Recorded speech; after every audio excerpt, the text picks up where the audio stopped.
Hey there, my name's Josie and you're listening to the Yoga Local podcast. Welcome, thanks for being here. I'm recording this from our studio here in Wellingborough, so from wherever you are, I'm grateful for you showing up.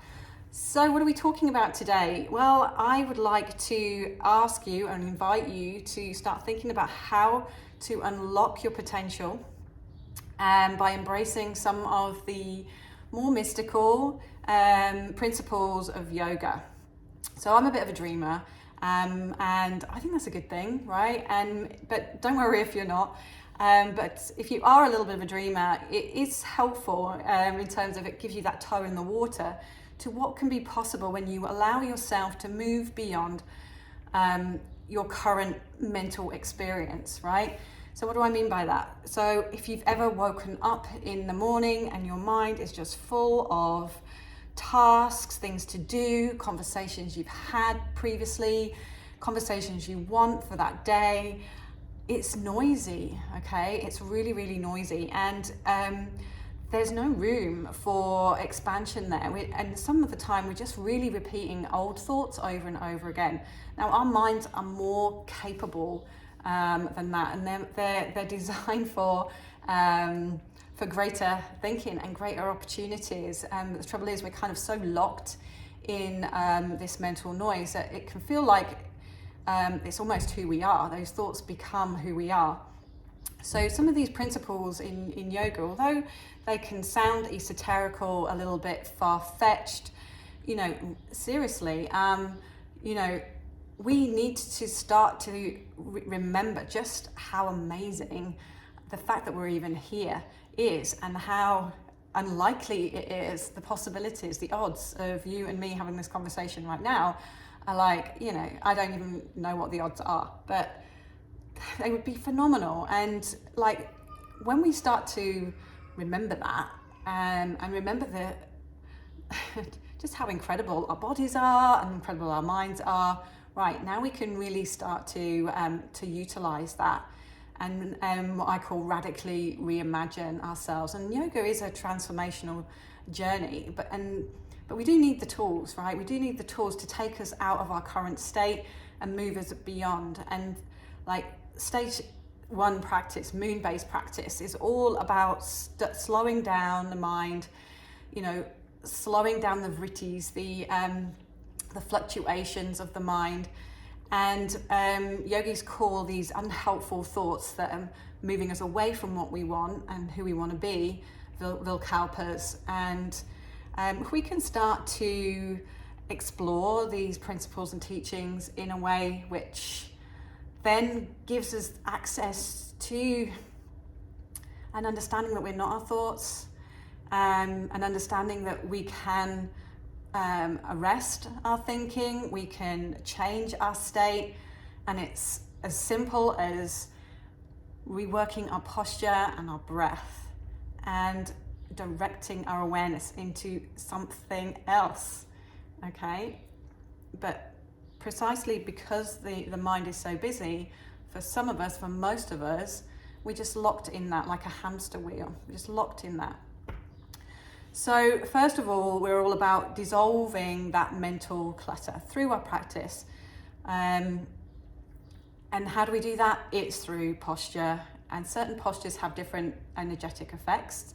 So we have to learn about which postures are going to be more efficient at transforming our state, and breath, and the posture kind of dictates the breath. So when you start to practice in a way that is scientific, it's systematic, it has meaning, and the meaning essentially is to up-level, unlock our full potential, so that we can have this most amazing life, right? We've got one life, so how do we make sure that we're optimizing, right? So first of all, we've got to dissolve that mental clutter and re-find our inner zen, okay? So next up, once we've got past all that mental noise, then we get this opportunity to remember. And what do I mean by that? So it's like remember all that divinity. Now that can seem like a very esoterical word, but I kind of often use the language like innate qualities, our innate humanness, our innate ability to be compassionate, loving, kind, to be creative, to love, to give, to serve. These are what you could categorize as divine qualities, but also they're just part of who we are, and they get clouded and they become less available to us if we're in a stressed, highly strung state of mind. And most of us are, because that's where our lives are. We're all so in our heads that there isn't this space to actually recognize just how amazing we are and those divine qualities that we have. And then when you can get to that point where maybe you can close your eyes and you can start to imagine just your potential and all those qualities.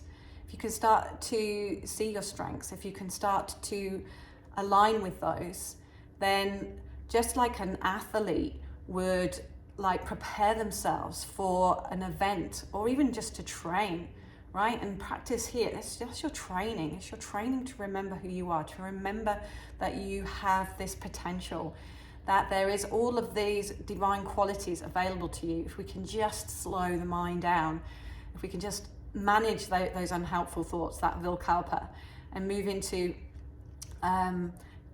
embracing those divine qualities, which is another principle that the yogis use. It's called kalpana. Okay, so kalpana is the idea of tapping into that creative imagination and utilizing that creative imagination. Let it empower you. We can be empowered by auspicious thinking, or we can be suppressed and made to feel disillusioned by those less auspicious thoughts, the negative thinking, the parts of us that kind of keep us playing small. When we feel stuck, like we feel like in low self-esteem, like we don't have what it takes, we've got to shift and move away from that and start to use the creative imagination, use this principle of kalpana to up level.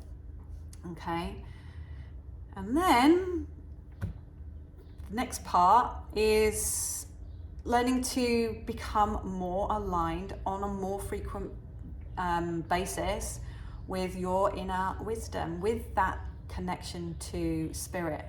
And to be inspired is to be in spirit. So again, these more mystical, magical kind of phrases and languaging, try not to get put off by that. Essentially, we want to be inspired. We are creative human beings, and we want to be inspired. And where does that inspiration come from, right? How does it come forward? Does it come forward when we're in a state of stress and anxiety and overwhelm, where we're constantly beating ourselves up and punishing ourselves through not just mental torture, but sometimes physical torture, right? We put ourselves through a lot.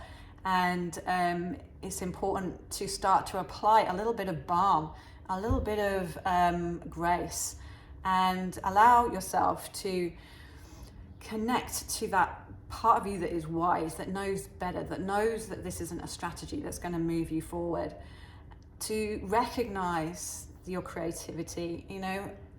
A lot of people might say, well, I'm just not creative, but I would I would suggest that you contemplate that. And everything in nature is creative. By virtue of being here, we're creative intelligence itself. And like a lot of it we don't know yet. Our awareness is limited, but this is the point of practice, right? We are using our practice to not just create more space in our bodies, but create more space in our minds, and that creates the freedom for new thinking. And in new thinking, that's where the transformation happens. In new thinking, that's when we can unlock our potential and move and direct our lives into something way more magical than maybe that we're currently allowing. So connecting to your inner wisdom, the principle here, that's called pratibha. It's that you'll know when you're in it because you'll have those aha moments, right? That's what I relate to when I have those downloads, like a digital download, and you just get it, and like there's an alignment that happens, right? An alignment that happens with the creative force that's governing all things, and it gives you that insight that's going to propel you forward. But again, you've got to be available for that. You've got to be in presence. You've got to be able to witness and then take action on those insights. So again, practice is like, I'm hoping that you're getting this. Like, it's not about just creating postures and being physically flexible and stable. This is about creating a stable body to facilitate a stable mind, which then makes it more freer, which makes it more creative, and then that potential to align with the creative flow of life itself, and to have those have that intelligence flow through, and have that insight, that digital download, that moment of being in spirit. That is when we can start to up-level our life. That's when we can really move from a place of integrity. So yeah, and the final principle that I want to cover today is bhavana. And bhavana helps us bridge this gap between wanting to live from the heart, okay, be more heartfelt, be more compassionate, be more attuned to compassion and being connected. And so bridging that gap between wanting to and actually being. So how do we do that? Well, it's about bringing in more contemplative practices and visioning. So when we're finding ourselves up against it, when we find a mental block, when we're maybe feeling a little stuck, then we can like move through the practice, get still, get spacious, settle the mind, manage those vikalpas, tap into our true imagination capacity, or our capacity for imagination through the kalpana, connect to spirit pratibha, and then apply this kind of layer of bhavana, so contemplation and visioning, and really putting ourselves into an energetic space where we can connect with the energy of the heart, the energy of wanting to live from the heart and be a force for good in the world. It's one thing saying it and wanting it, it's another thing working towards it and doing it. And our practices will keep reminding us to lean into these principles, to establish where we are in the process, right? Are we still in the vikalpa, mental churn? Is there more opportunity for stepping into a more imaginative way of thinking, which will lead us into those aha moments that we're in spirit, and then like contemplating this real deep desire that I believe we all have to be a force for good in the world. So, my fellow dreamer, are you ready to unlock your potential? Are you ready to be a little bit more open to the more mystical and, on the face of it, magical, but actually when you start to practice these principles, they really make sense and they're part of the human experience. It's just that we're unfamiliar with it because we don't practice it. It's not encouraged. The world of magic was pretty much wiped from the face of the earth, right? Look what they did to all those women who practice witchcraft. It's been slowly eroded, and we've lost touch with things that are more innate. you know, our spiritual side. So I encourage you to not dismiss that side of who you are, because without it, there's something missing. And if you feel like there's something missing, it's probably that you're not connected to that, right? So anyway, I hope you've enjoyed this little chat. Radically imagining yourself through the principles of yoga, and just exploring some of the Sanskrit words and terms, which, you know, on the face of it, maybe can get in the way of us understanding, right? Because with language can be a barrier, but when you can open yourself up and get beyond the language barrier, when you start to find meaning in what you're doing, and really connecting to it, then you can really start to change things up and really live into that life that you're dreaming about. Okay. Thank you for listening. If you've got questions, please join the conversation. There's many ways to comment, and and take up the opportunity, if you can, to come and join us in class, or join us in our online community. There's loads of free resources in there, including videos like this one. So please check that out, and I'll see you on the next podcast. Bye for now.